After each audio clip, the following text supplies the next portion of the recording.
Well, today we really had a nice course organized under the European School of Urology, talking about oligometastatic disease in urological cancers, with a main focus on prostate cancer, but also touching bladder cancer, kidney cancer, and testicular cancer.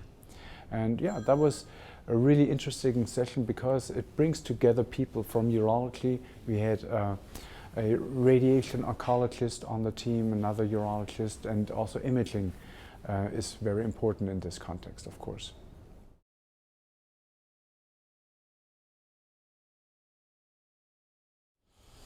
Well, first of all, the definition of oligometastatic disease is not so easy, and imaging can help detecting patients where patients who do not have a metastatic spread and a systemic spread that really requires systemic treatment.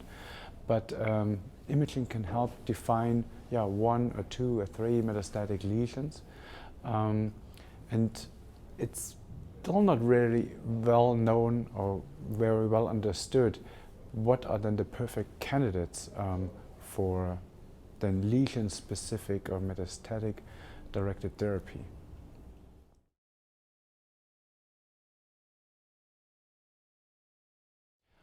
Yes, so for different entities, for example, bladder, kidney cancer, there's actually only retrospective data available.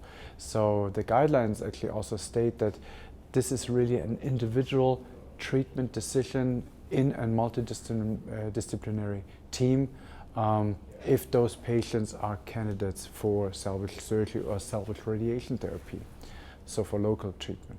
As for prostate cancer, especially with the now new imaging technologies like PSMA PET, we see now small lymph nodes lighting up basically, and these have created a great interest in those salvage lymph node dissections, and now the big aim is to identify now the most suitable candidates for this imaging. And there was great discussion about that, and this is really an interesting topic at the time, and it's really nice being part of it basically, and exploring and trying to get the best management for the patient.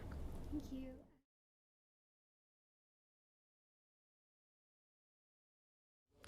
Well, the radiation oncologists, they really highlighted also the STOMP trial and also prospective trial, where we now are gathering now basically for the first time prospective data in those metastatic directed therapy regimens, and these are really highlights for me, that also combination of surgery and radiation, like the STORM trial by Pete Ost, who's currently curing patients. These are patients undergoing salvage lymph node dissection, and then afterwards they will be randomized to patients receiving hormone therapy and radiation, or patients who just are follow-up. And so you will gain knowledge on what the best treatment should be in these patients. And also I highlighted a prospective trial that we just launched at Martini Clinic, but also will be rolled out at other centers as well, in patients with a PSMA PET positive lymph node disease in the recurrent setting on one side. If those patients really need to receive a lymph node dissection on both sides, or if you can just focus on the side with a positive finding on PSMA PET. So there are a lot of different studies out there, and it is really a nice and interesting field. Thank you.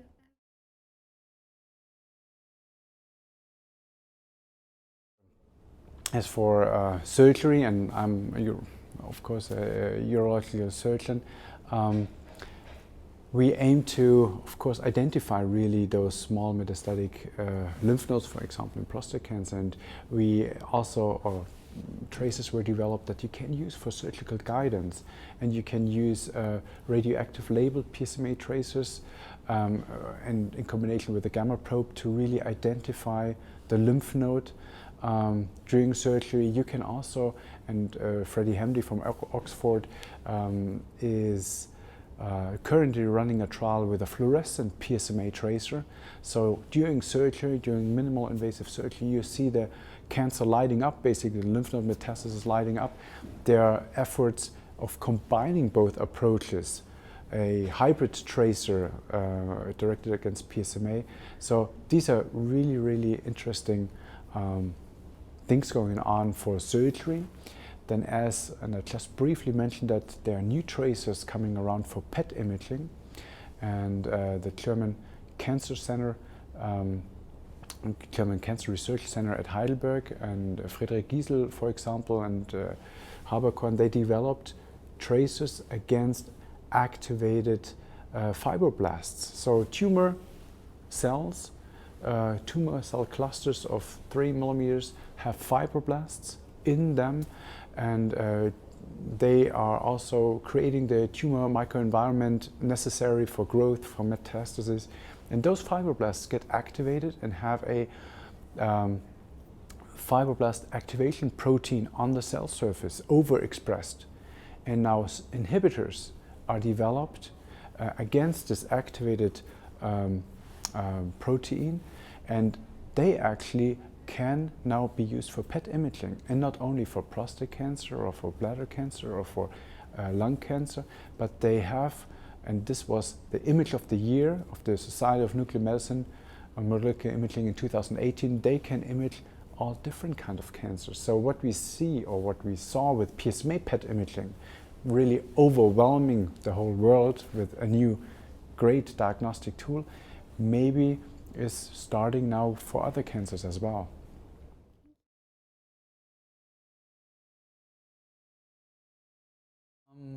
Well, I think also the combination, I think it's very critical that combination therapies, oncological therapies, radiation oncologists and urologists come together in treating those cancers. And they have to be evaluated, obviously, and I think this is also here a great meeting, a great platform for spreading the knowledge, and it's important to work together. It's just as simple.